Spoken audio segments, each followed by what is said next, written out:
Hey guys, welcome back to another video. Well, as some of you know, last week I decided to take the whole week off from YouTube, from the podcasts, from answering emails, and boy, did that help me out. Taking a break here and there is so important, especially in the trucking industry. So I highly recommend it to anyone watching. But now it's time to get back into the grind and talk about what has been happening over the past week in the trucking industry. So last week I read a pretty interesting article by Freight called Freight Brokerage Bubble Bursting as Freight Markets Face a Long Winter. Now, to top it off, even though I was taking a break from making YouTube videos, I was not really taking a break from reading the comments. And some of the comments I have seen is about how last Wednesday, Convoy decided to shut down their load board, cancel all the loads, and basically the load board just went blank. So today, let's talk about freight brokers and what kind of effect they had and are having on the freight market. Ready? Let's go!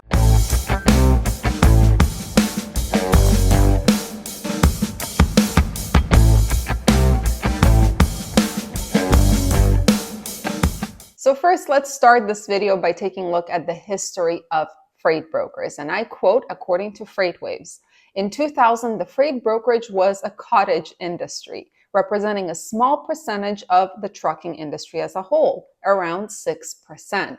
Fast forward to 2023, and freight brokers handle more than 20% of all freight. So the question is, why was there a rise in these middlemen? Well, part of the reason is, of course, the trucking deregulation that happened in 1980. And I know you guys know what it is because so many of you talk about it in the comments and how good it was before deregulation happened. So before 1980, the trucking industry was regulated by the Interstate Commerce Commission, also known as the ICC, which had very, very stiff rules for the trucking industry and also to enter the trucking industry, which means there wasn't a ton of competition. Of course, because of this regulation by the ICC, the rates were higher, at least for that time. And because the rates were pretty much set by the ICC, there was no real need for freight brokers. Now, obviously, like with everything else, no matter how good things are, there's going to be someone who is against it. So some people were saying there needs to be more competition in the industry, and other people were saying the rates were just too high for transportation. Fast forward to 1980, President Jimmy Carter passed the Motor Carrier Act of 1980, which made it much easier to get into the trucking industry and pretty much deregulated it. Because basically this switched the trucking industry into kind of a free market model where there's going to be competition, a ton of existing companies, trucking companies shut down while thousands entered the industry. And obviously when we're talking about free market and competition,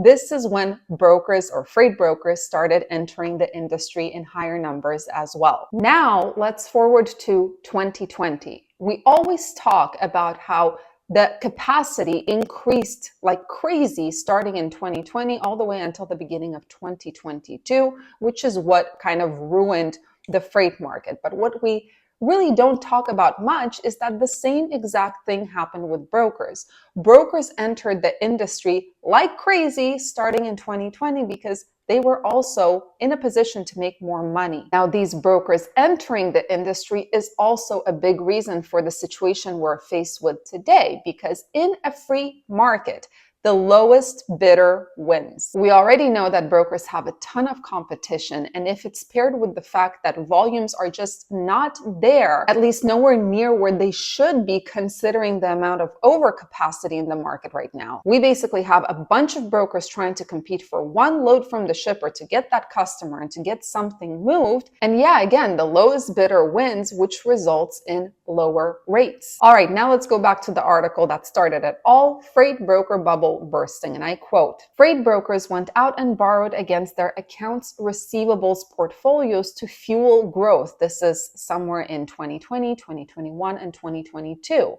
racking up debt at cheap rates. When the Fed changed the cost of capital, that debt became more expensive. To top it off, the average transaction size of loads also collapsed. Loads that generated $3,000 in revenue 2 years ago now ship only for $1,500 in revenue. So what is the result? Well, it's just like with carriers. If brokers were smart with their money when times were good, then they are faced with potentially not a great situation right now, but they're not in much trouble. But those brokers that use that existing capital for growth, like Convoy, for example, or spent that money on personal trinkets like better vacations, nicer cars, bigger homes, these guys are now in serious trouble because the capital has been spent, but the debt is still there. Now, another thing I want to read to you guys. FreightWaves has been hearing from sources that a number of mid-sized freight brokers are in financial trouble. A CEO of a major bank with exposure to trucking told Craig Fuller he had 3 large brokers that are in dire financial shape in their portfolio, and he expects them to shutter in the coming months. Now, this is an article that was released, I believe, last Wednesday. Now let's take a look into the future for a moment. And I get it, we don't have a crystal ball, we can't make predictions, but we can theorize. Currently, we're seeing that carriers are going out of business, regardless of at what rate. We have been seeing a negative net change in carrier population week over week this whole year, the whole year of 2023. We also know that in a free market, supply and demand is king. And competition is partially the reason rates go up or down. Now, with competition slowly decreasing, we know that eventually what is going to happen is that those rates will start going up in the future. Don't ask me for an exact date in the future because I have no idea, but this is imminent. The question is, what is going to happen as capacity continues decreasing and rates start increasing? Well, this is really bad news for brokers because their margins are going to get squeezed even more. They will have 2 choices: pay the carrier more to secure capacity but earn less in return and potentially go out of business if their books are a mess and they spent all their capital and they have a lot of debt, or try to pay less to the carrier, fail to secure capacity because now there's competition, other brokers who are paying more, and go out of business because their rates are too cheap to secure capacity and there's no money coming in. In either case, we're headed towards a scenario where brokers who did not manage their capital when times were good are going to be in a lose-lose situation and will basically be forced out of the market by those who were smarter with their money. So now let's go back to Convoy. What happened to Convoy last Wednesday? Well, last Wednesday, an email was sent out to Convoy employees saying, and I quote, it would stop accepting shipments until further notice and that it was rescheduling or canceling existing loads. And many of you guys have seen and commented that you saw with your own eyes how the load board went blank and your existing loads were canceled. Then, just the next day, on Thursday, an article came out by FreightWaves saying that it's basically over for Convoy. Dan Lewis, the CEO of Convoy, sent out a letter on Thursday morning stating, following an exhaustive process spanning many months during which we explored all viable strategic options for the business, the result is where we are today.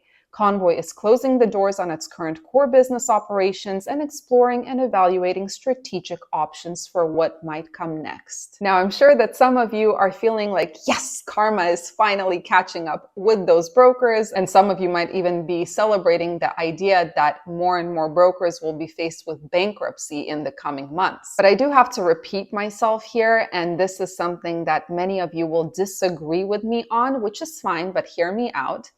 This whole idea that brokers are making a killing in 2023 in this freight recession is absolute bogus. They were making a killing in 2020, 2021, and the beginning of 2022, just like carriers. But the oversupply of brokers, the undersupply of volume, the increased competition means that in 2023, brokers are seeing their margins squeezed, regardless of the fact that, yes, they are absolutely taking more off the top of each load than they did before. Just like capacity is driven out of the current market because someone, somewhere, can last longer in a down cycle, the same is true for brokers. The question is, was the trucking industry more manageable before the deregulation that happened in 1980?